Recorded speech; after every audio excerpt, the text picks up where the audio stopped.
Bueno, estaba diciendo que esta capacidad de... ¿Se escucha, no? Sí, Sí, sí. Esta capacidad del género humano de abordar coordinada y colaborativamente sus acciones es un rasgo distintivo. Esto es una tesis muy interesante, muy convincente de Harari, pero también es evidente que en el hecho urbano esta capacidad se potencia y ha alcanzado niveles en gran medida, por supuesto, es esa capacidad potenciada de colaboración lo que eh, explica la extraordinaria preponderancia del género humano sobre otras especies, digamos, ¿no? Esta capacidad de coordinar tareas en todos los órdenes.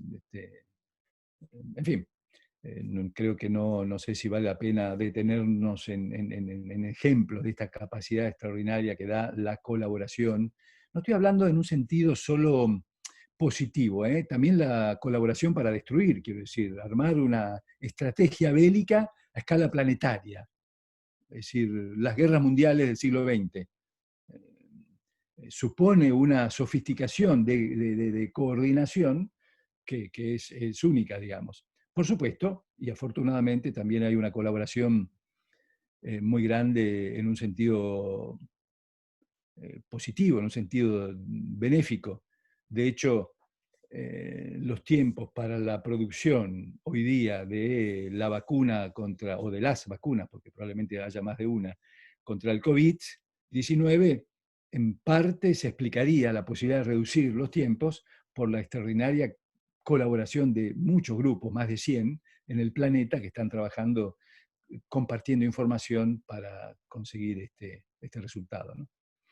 Bueno, durante otro dato de esta evolución de lo urbano, durante gran parte de la historia del fenómeno urbano, una fracción minoritaria solamente de la humanidad llevó una vida urbana. Ahora, la revolución industrial, desde finales del siglo XVIII, marca un cambio de tendencia, ¿no? Y durante los siglos XIX y XX, la modalidad urbana se expandió fuertemente. Este es un rasgo, si nos imaginamos visualizar una curva que represente la marcha, el crecimiento, la evolución del peso relativo de la vida urbana en la humanidad, veremos primero una curva que se levanta muy poco con algunas fluctuaciones, la resultante es ascendente pero lenta, hasta la revolución industrial. Y a partir de allí la curva se dispara hacia arriba, ¿no? Así todo, recién ahora, a principios de este siglo, del XXI, estadísticamente se pasó la barrera de la mitad. Solo ahora podemos decir que hay una mayoría de los humanos que vivimos en hechos urbanos. Este es un fenómeno relativamente reciente.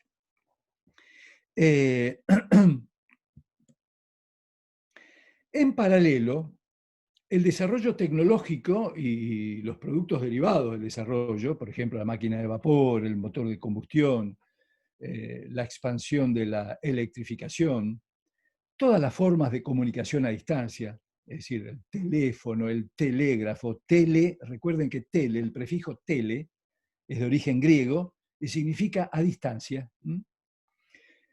El teléfono, la televisión, el teléfono, telégrafo, las telecomunicaciones, etcétera, etcétera, fueron relativizando primero el valor de la proximidad y de la densidad, ¿no? Porque permitían, esto es muy importante y ha condicionado fuertemente el desarrollo, la modalidad, la forma de los asentamientos humanos. Ha hecho posible la expansión porque ha reducido lo que llamamos en urbanismo, en teoría localizativa, la fricción espacial, es decir, cuando yo tengo la fuerza de la sangre para moverme, desplazarme en el espacio, tengo una limitación que está dada por la fuerza mía propia o de algún otro animal que me pueda llevar, un caballo, un burro, etc. Cuando esa fuerza es reemplazada por una máquina, la máquina de vapor, por ejemplo, o la máquina eléctrica después, perdón, del motor de combustión y también eléctrica, es obvio que puedo, en el mismo tiempo que antes caminando o con un caballo, puedo puedo transitar, recorrer una distancia mucho mayor.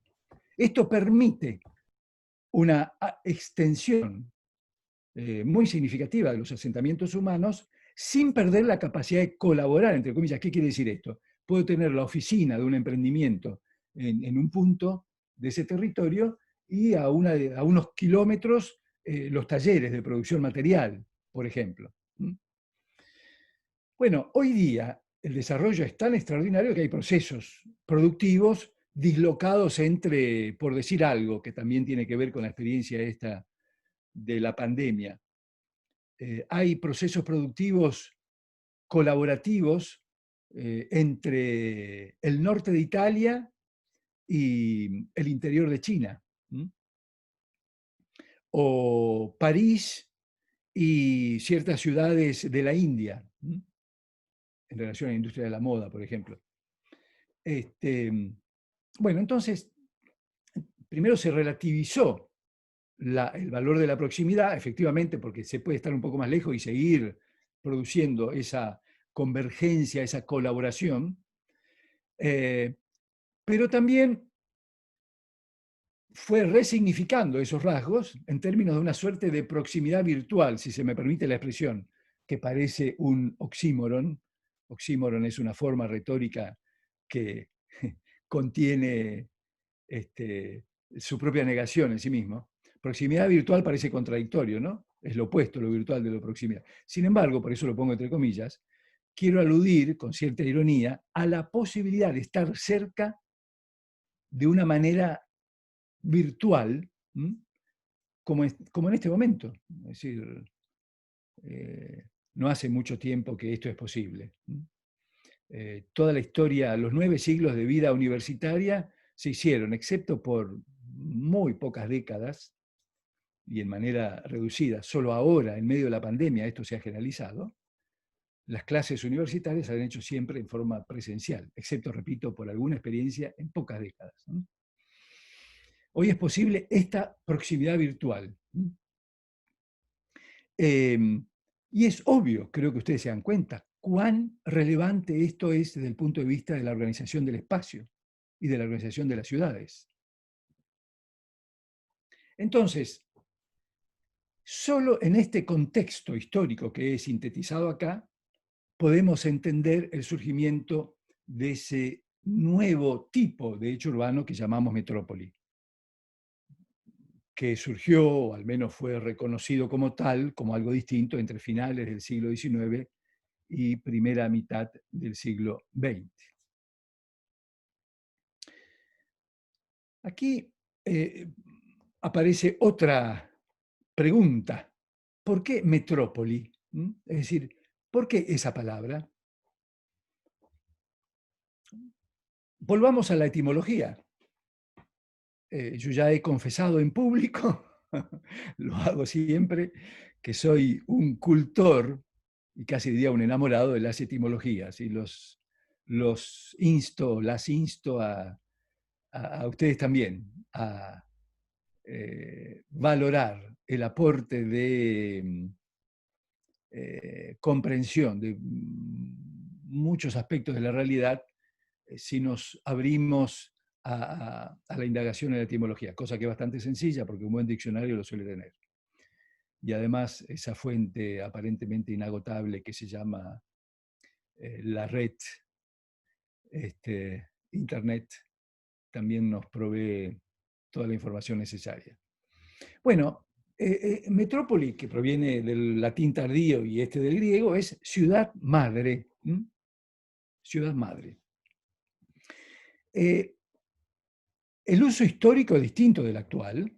Históricamente en la Grecia antigua, en Roma antigua y también en los grandes imperios, digamos, más modernos de los siglos XVI a XIX, potencias imperiales europeas.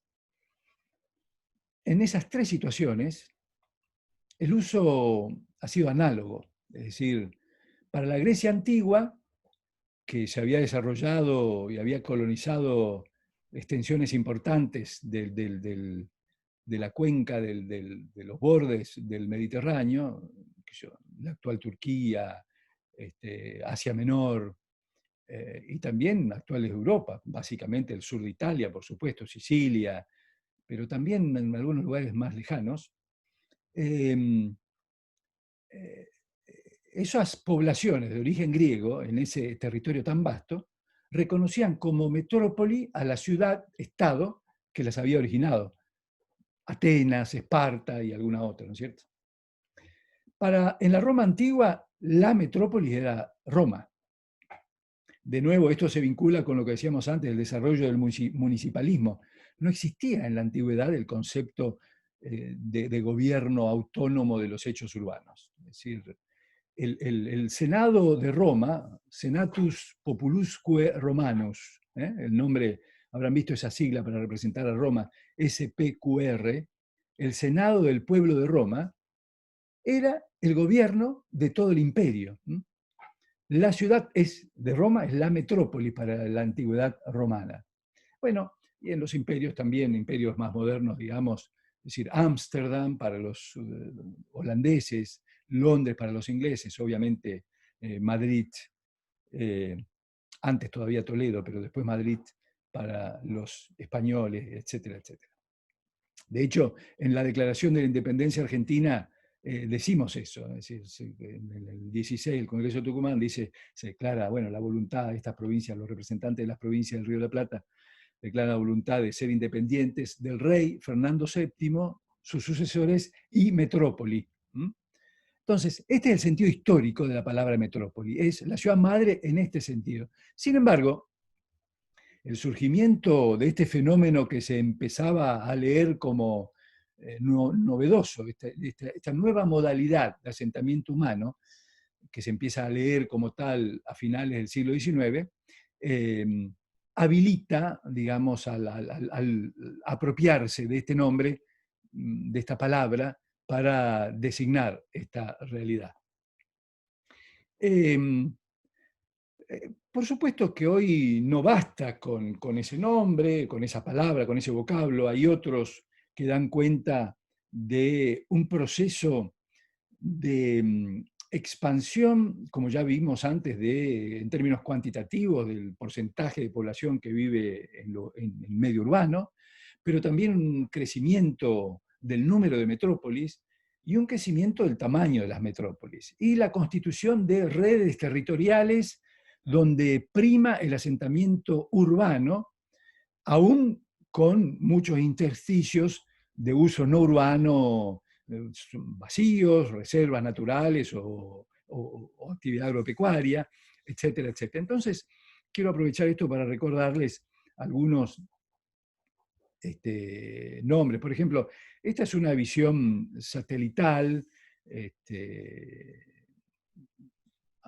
nocturna, una visión satelital de cómo se usa muy eficazmente a partir de la radiación lumínica de asentamientos urbanos de cierta envergadura, cierta complejidad. Esto creo que lo pueden reconocer por su forma, es el sistema metropolitano de Buenos Aires. Se ve allí un buen tramo de la Avenida General Paz, también iluminada, que es el perímetro entre la capital federal y los partidos de la provincia, pero, como decíamos, la metrópoli, fenómeno interjurisdiccional, aquí hay claramente la mancha luminosa, nos permite identificar el alcance, a pesar de que hay interrupciones, por supuesto, hay algunas cuñas de realidad no urbanizada, pero y algunos vacíos, como el Campo de Mayo hacia el noroeste, pero el sistema urbano metropolitano es esto que la luz pone en evidencia, digamos. Fíjense esta imagen del mismo tipo de fuente, el mismo tipo de lectura, la radiación lumínica nocturna de los hechos urbanos, que muestra de alguna forma en toda América del Norte, por supuesto con mucho énfasis en Estados Unidos propiamente dicho, pero también incluye México y algo de de Canadá, este, la proliferación de hechos urbanos y en particular algunas concentraciones. A propósito de nuevos vocablos para designar realidades más complejas. Esas manchas blancas muy extendidas en la costa este da cuenta en realidad de una de las grandes megalópolis, este es otro de los conceptos, megalópolis, que a su vez reconoce como distintas áreas metropolitanas internas, ¿no?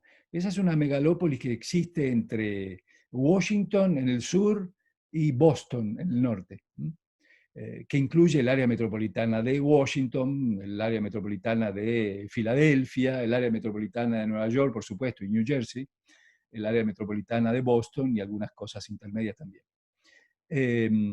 Entonces, alrededor del lago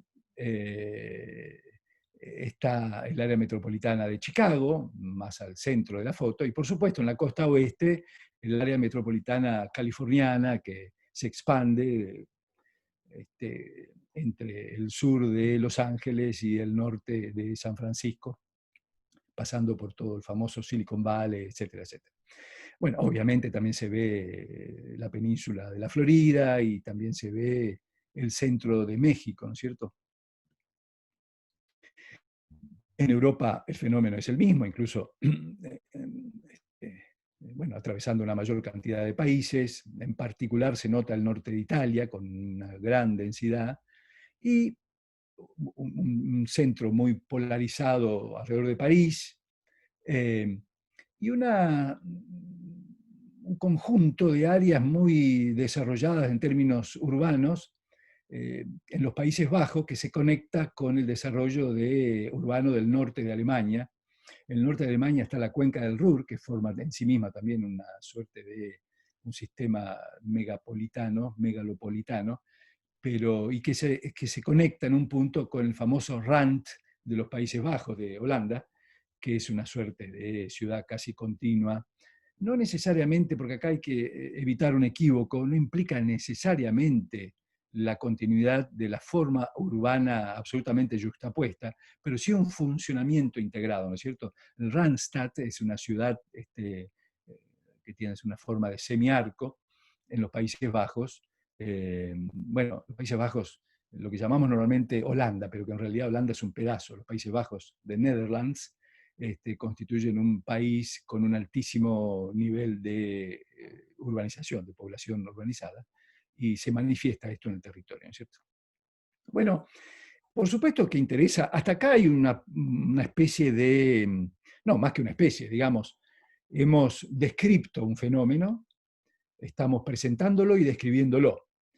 Ustedes saben que en la búsqueda del conocimiento, el trabajo del científico tiene un estadio que es de presentar un fenómeno que se pretende estudiar, conocer, describirlo con precisión, pero una aspiración que sigue a esa es la de explicar el fenómeno, ¿no?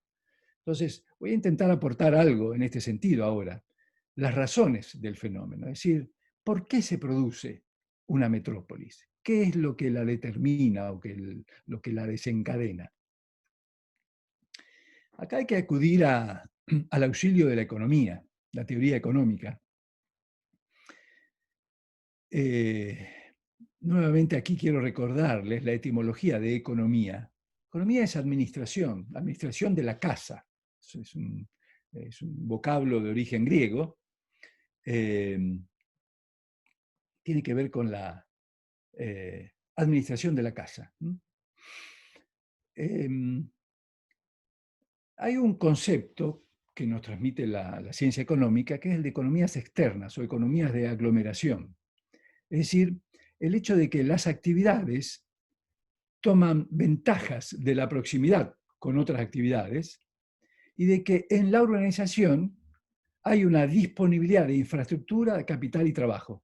Estos dos hechos, es decir, la ventaja de estar cerca de otras actividades vinculadas de alguna forma.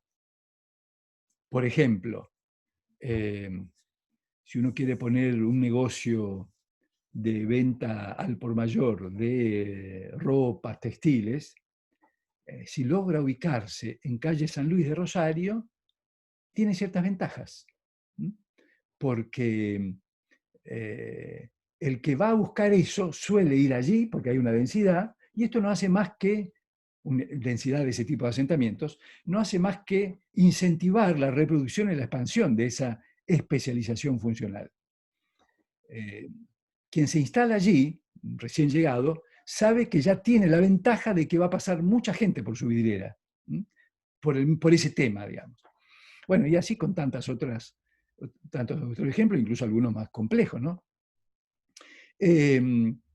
Entonces, la ventaja de la proximidad de actividades y la ventaja de la disponibilidad de infraestructura, capital y trabajo. Una calle pavimentada, un tendido eléctrico, un tendido de fibra óptica, atrae atrae asentamiento productivo y humano. Y eso mismo genera también una disponibilidad de mano de obra, de fuerza de trabajo, digamos. Bueno, el capital, por supuesto, también, la disponibilidad de capital. En fin, esto es, en el fondo, lo que determina la aglomeración de inversiones y de población en un proceso que tiende a retroalimentarse. Como ya vimos también, este proceso es sensible al impacto del desarrollo tecnológico en el transporte y las comunicaciones, es decir, esta tendencia a la aglomeración también se adapta, se modifica, se torna relativamente elástica en función del input que le ofrece el desarrollo tecnológico en el transporte y las comunicaciones.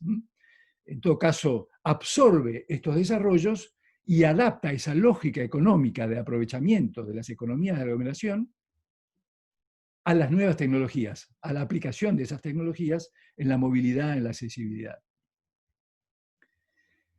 Por supuesto, estamos hablando del funcionamiento de la sociedad en el marco de una economía libre o una economía de mercado, ¿no?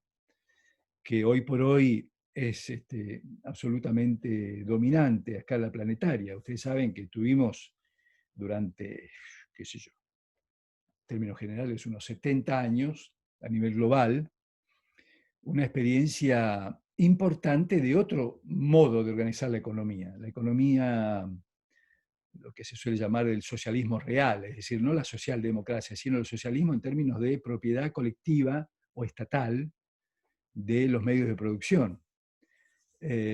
Y una planificación centralizada, digamos, más o menos centralizada. Hay veces que había algunos ejemplos, algunos intentos de descentralizar, pero siempre planificación no de la mano del actor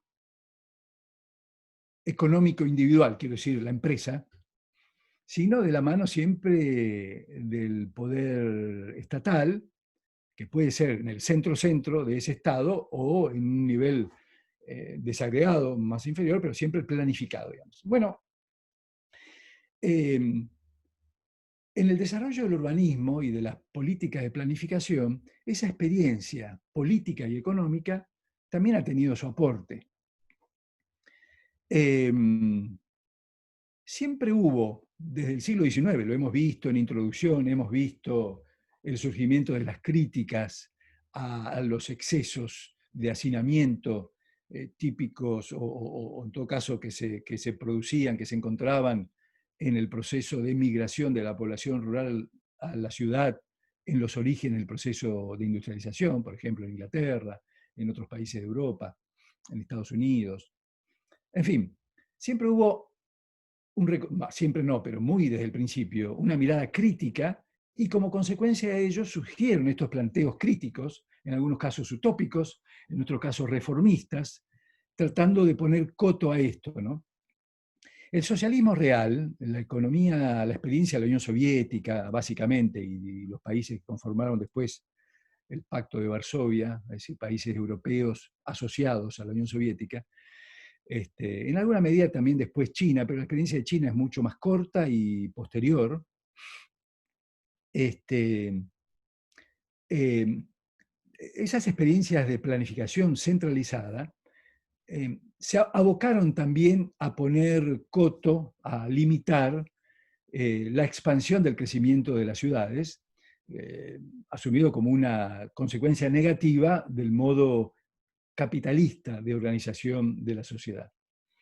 Es interesante seguir algunos rastros del debate y de la polémica que se ocasiona, porque la Unión Soviética intentó fuertemente y no siempre lo pudo, a pesar de tener las herramientas, el control férreo, digamos, de las decisiones económicas, de decisiones localizativas. eh, Había dificultades en hacer coincidir el movimiento, digamos, la dinámica urbana de las decisiones económicas centralizadas. Esto tómenlo como una nota al pie, una nota al margen, para entender que, si bien estamos hablando acá de economía libre o economía de mercado, que, repito, es una lógica hoy prácticamente dominante a escala planetaria, incluso no solo la Unión Soviética no existe más, y los países que tenían ese régimen tampoco han mutado en ese sentido. este, China, que sigue teniendo un partido único, etcétera, y de esa inspiración, en los hechos también ha adoptado en gran medida una lógica capitalista. No es una economía totalmente libre de mercado, en fin, hay toda una polémica también allí en el comercio internacional, pero en cualquier caso es mucho más que antes. Quiero decir que, si bien estamos hablando de esto y es un rasgo, la metrópolis, que tiene que ver con esta lógica de funcionamiento, eh, al margen les recuerdo que aún con esta voluntad férrea del Estado soviético de controlar la expansión de las ciudades, el fenómeno no se lo pudo controlar totalmente. Eh, ¿Por qué nos interesa a los urbanistas esta cuestión? Parece una pregunta eh, con respuesta obvia, ¿no es cierto? Pero yo quiero detenerme un poco esto. Eh, Detrás de este interés por lo metropolitano, por reconocerlo, por entenderlo, por explicarlo, finalmente tiene que ver con una búsqueda de eficacia en la planificación. Y acá por eso hablo de un doble significado operativo de la dimensión metropolitana. Por un lado, si leemos la metrópoli, podemos encontrar respuestas a problemáticas que se manifiestan en esa escala, una escala supramunicipal, suprajurisdicción estrictamente local. Eh, no, no, hay dimensiones de la vida urbana que no dependen de un solo, como el hecho urbano está enhebrado, digamos, entre distintas jurisdicciones, como dijimos, en todo caso en un territorio vasto, eh, no alcanza con que un municipio ejerza una función de gobierno urbanístico del territorio, digamos. Entonces, frente a problemáticas que se manifiestan en la escala metropolitana, hay dimensiones, hay problemáticas que se manifiestan en territorios más localizados y que pueden bastar, que pueden ser afrontados por decisiones de política de los municipios constitutivos de ese sistema complejo, de esa área urbana integrada. Pero hay cuestiones que se manifiestan en una escala superior. Por ejemplo, la problemática ambiental, es decir, los humos, los ruidos, la contaminación de los cursos de aguas, no se detienen en los límites jurisdiccionales, ¿no? El funcionamiento, la movilidad. La movilidad está integrada, eso justamente hace que una metrópoli funcione como tal. Bueno, pero a la par de esas respuestas a problemáticas de características metropolitanas, también hay, me interesa mucho subrayar, el otro lado de la moneda. Hay posibilidades, oportunidades de desarrollo que también se manifiestan en la escala metropolitana. Es decir, la relevancia de este sistema urbano de características metropolitanos, que es el área metropolitana de Rosario, tiene que ver con cosas que transitan y que se realizan en el conjunto, no en un solo punto. Acá hay una relevancia muy significativa en el comercio de la soja y sus derivados semi-industrializados, digamos, aceites, la molienda de soja, etcétera, etcétera.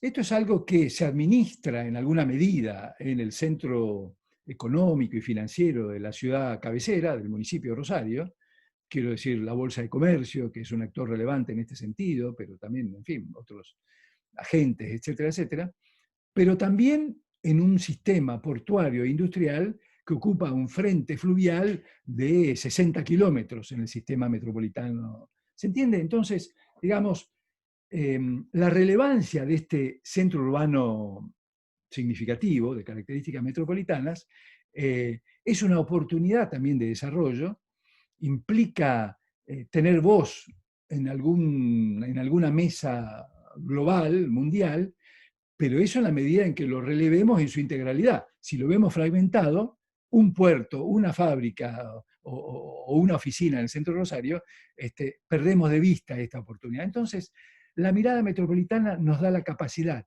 más eficaz de enfrentar las problemáticas y de relevar y utilizar las oportunidades. El desafío del reconocimiento de un hecho urbano de características metropolitanas es cómo identificar el perímetro. ¿Cuál es el meollo de la cuestión? ¿Qué es lo que define el área metropolitana? Ese sistema urbano integrado, ¿cómo se expresa? Bueno, se expresa en la interacción. No es la continuidad física. Suele haber en las áreas metropolitanas continuidad física también. Pero no es ese el rasgo primordial. El rasgo primordial, el meollo de la cuestión, la médula de la cuestión, es la interacción entre distintos municipios o comunas de este sistema metropolitano.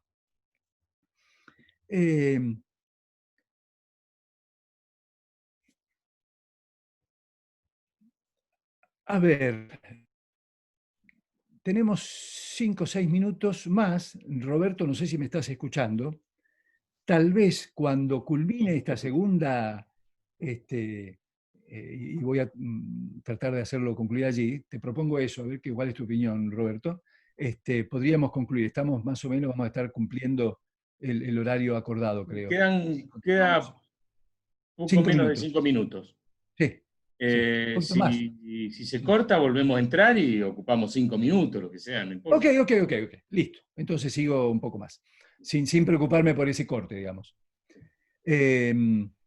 Miren, acá hay una lectura, un registro de la perimetración que se ha hecho en sede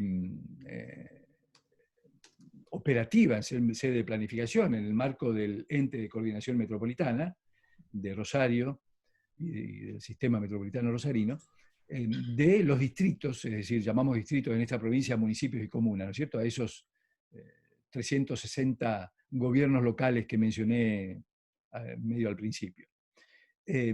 Por supuesto, en gris está el municipio de Rosario propiamente dicho, después con distintos colores, los 3 grandes cuadrantes que se asumen en esta clasificación, el norte, el oeste y el sur, simplemente para distinguirlos, con distinto número, no importa, son los municipios y comunas sobre los que hay consenso en reconocer como constitutivos del área metropolitana de Rosario. ¿Qué quiere decir esto de la interacción? Estamos hablando de ciertas funciones, ciertas acciones, ciertos usos del territorio que inducen a ¿cómo decir? Una ligazón funcional a caballo o atravesando estas líneas blancas que definen los límites, que expresan los límites de los distritos. Supongamos los trabajadores de la General Motors en Lagos, en la comuna de Lagos. Muchos de ellos, no todos, pero muchos de ellos viven en el municipio de Rosario.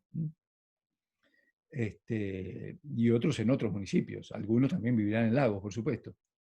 Un sistema metropolitano se caracteriza por una movilidad, en parte, como dijimos, hecha posible por el desarrollo de las tecnologías del transporte y de la comunicación. Entonces, hay distintas formas de relevar esta movilidad para tener una noción del grado de interacción.